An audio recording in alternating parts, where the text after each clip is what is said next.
great just to come and share something that I'm passionate about, something that I love to do regarding the women and the girls that we work with. But I love now to actually just to be able to share. And that story that we heard is an incredibly well-known story within the Bible, and I've heard different messages spoke on it many, many times. And it's funny how you can read something and you can get a perspective of it, and then you can go back and read it and you can have a different perspective of it.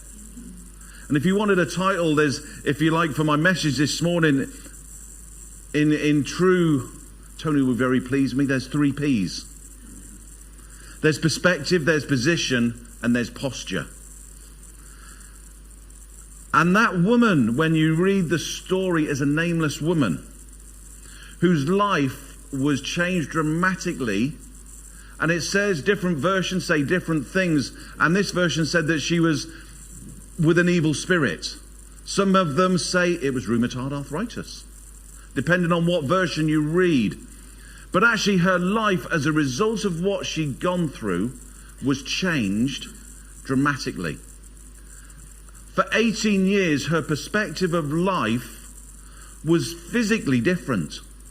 Physically, she was bent over. Now, I can relate to that at the moment, because I said to Tony, I went to lift my bag into the car before I'd set off on Friday morning, my back went.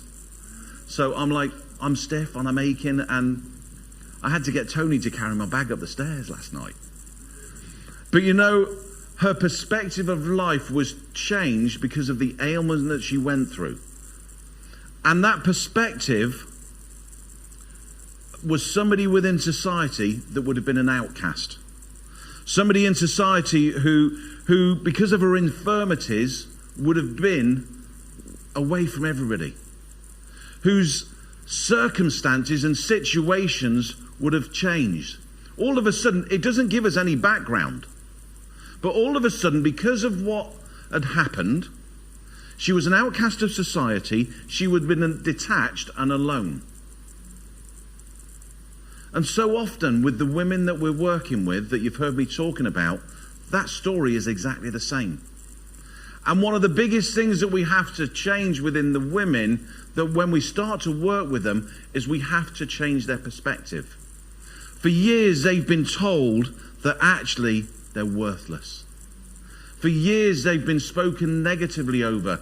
They've been ignored. They've been thrown out from their, if you like, the village of where they live if their husband died. So all of a sudden they have a perspective of life that is very different that we want them to have. And by working with them, by training them, by empowering them, and by giving them the tools to change their life, we start to see their perspective change.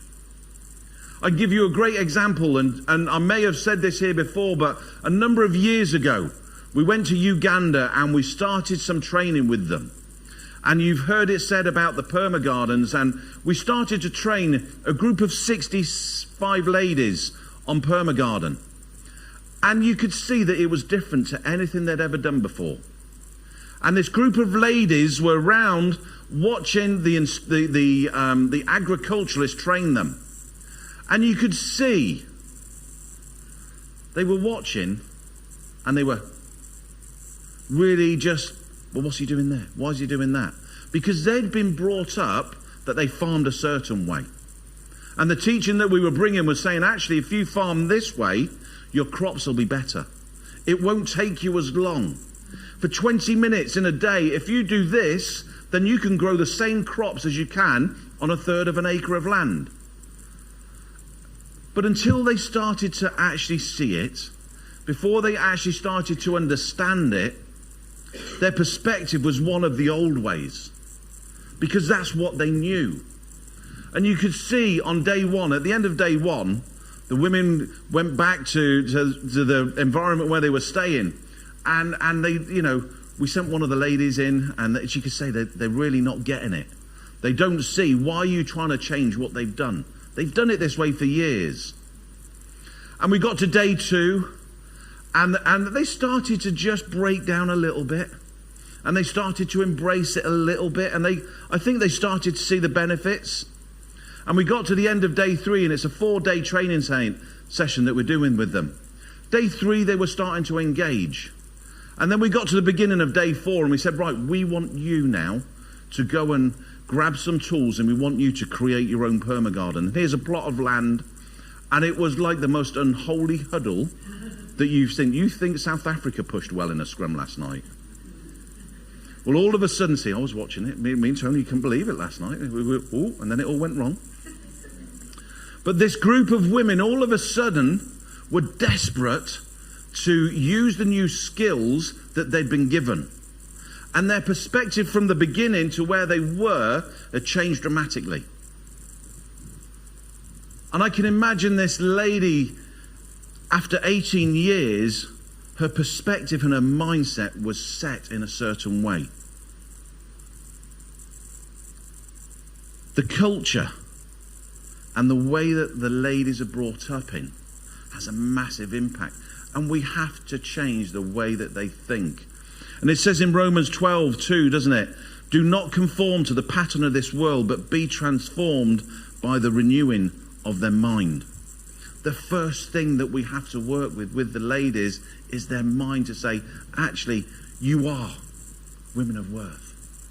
You have value in God's eyes. Whatever you've been spoken over, whatever has been told from your society, we want you to know that God loves you. That he sent his only son to die for you, that actually we want to invest into you. And some of the women, they have no expectation of this because they don't see themselves as worthy to do this. And they can't quite comprehend. And Beatrice, she thinks I live in America. I haven't quite got her to understand that I don't live in America. But actually she is one of those people that we've seen her perspective change dramatically. Beatrice, when we were doing an interview with her, her perspective of one who has been through some horrendous life circumstances, and to name some, she's lost her family. Her husband was killed, her son was killed, her mum and her dad were beheaded in front of her. She's been through some horrendous circumstances. And when we were doing an interview with her about 18 months ago, she turned around during this interview at the end of it and said, with the help and the support that I have received through the WOW project, I have learned to forgive those that have hurt me. Wow. You talk about the perspective shift in her life and so many of the women's lives that we work in. We talk about position.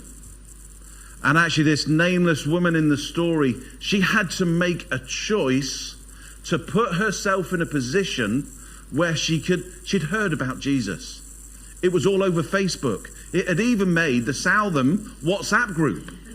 That apparently this guy called Jesus was around and he was doing miracles.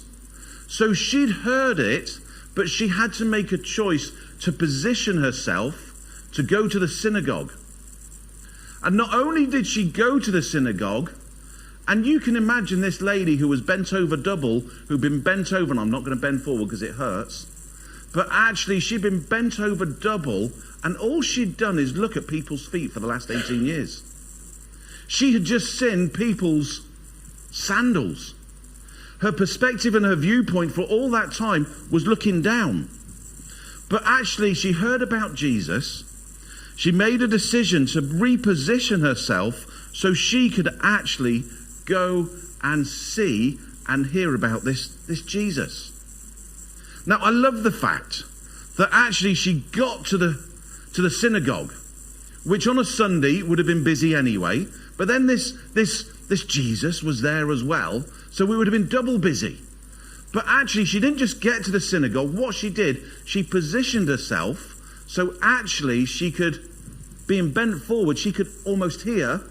She would have had to get close. And Jesus saw her from her position. And when he saw her, he called her forward. And at this point, her position changed again culturally, because it was unacceptable for her to go past the leaders.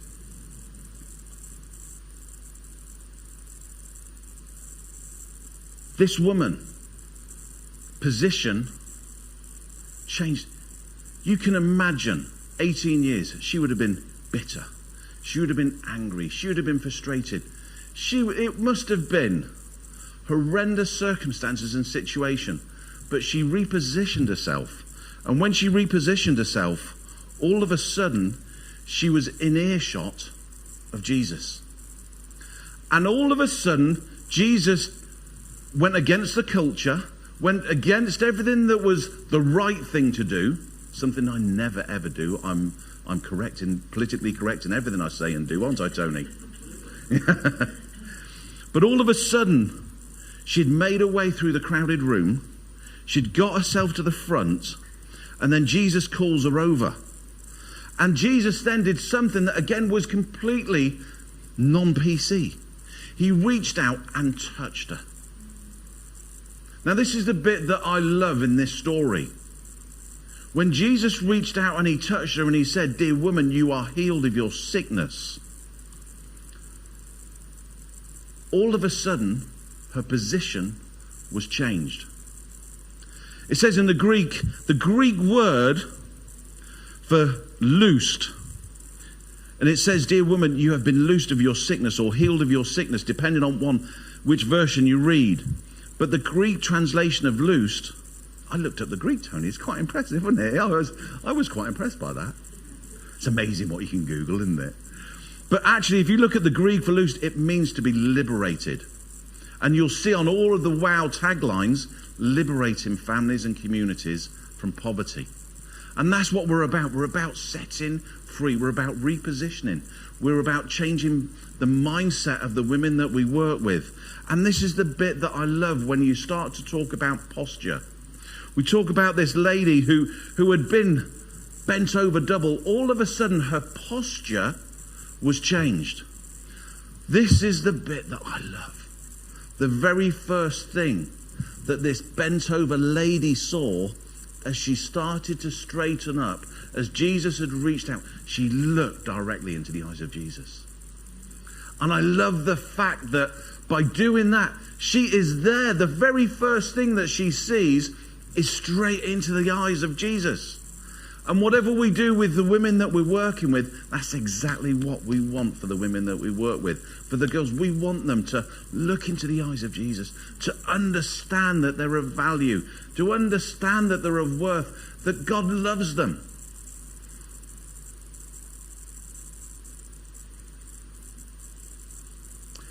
This woman, this nameless, insignificant woman, her life was changed instantly. Can you imagine all of that Facebook posts and all of that stuff? It would have exploded because this woman would have been known for the last 18 years of it's that woman who gets in the way, who's bent over double. And all of a sudden she straightened up and her posture, she would have been shouting it from the rooftops. She would have been making such a noise, but actually she wouldn't have just been saying about this. She would have, I've seen Jesus. I've looked into the eyes of Jesus. And so many of the women that we work with, and Josephine, to her story of transformation from a woman who was ready to take her own life to a woman now who's providing for her 4 kids. A woman now who is putting food on the table from her perma garden. A woman now that actually physically she wasn't bent over double, but her mindset and her perspective of life had become so low that she was ready to take her own life. 3 weeks ago, I was there in the cluster. And Josephine, you can imagine, I'm what I am with the ladies out there, and she came running over and gave me the biggest hug, and she was insistent that I went and met her goats.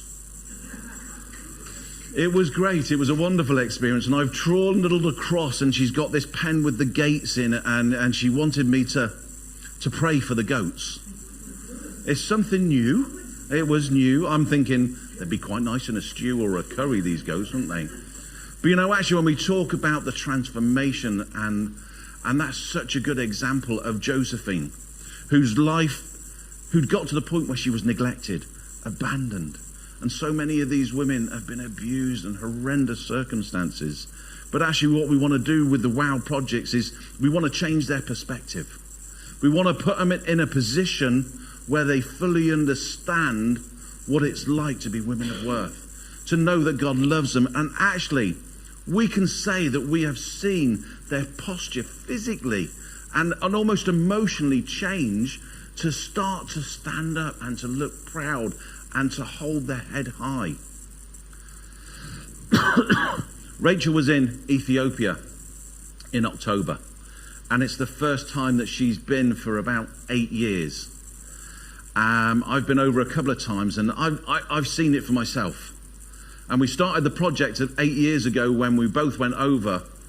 And the group of women that we work with in Ethiopia, it's a very different culture to Uganda. But the women there in Ethiopia, when we started with them, they were literally downtrodden. They didn't smile, they didn't acknowledge. When we did the worship, there was little interaction.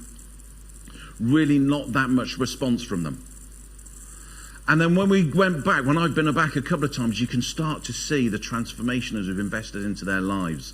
And we've started to introduce them, and they're coming through Bibleship and discipleship. And you start to see their lives change.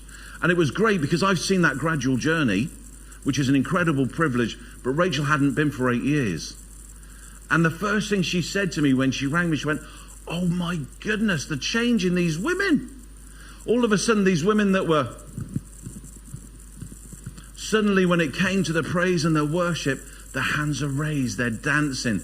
They were full of enthusiasm. And the transformation in their lives was unbelievable transformation to what they'd actually come from. And for us, we do what we do to actually see this happen. I've said it, you, as a church, you've partnered with us for years and years now, and we thank you for that.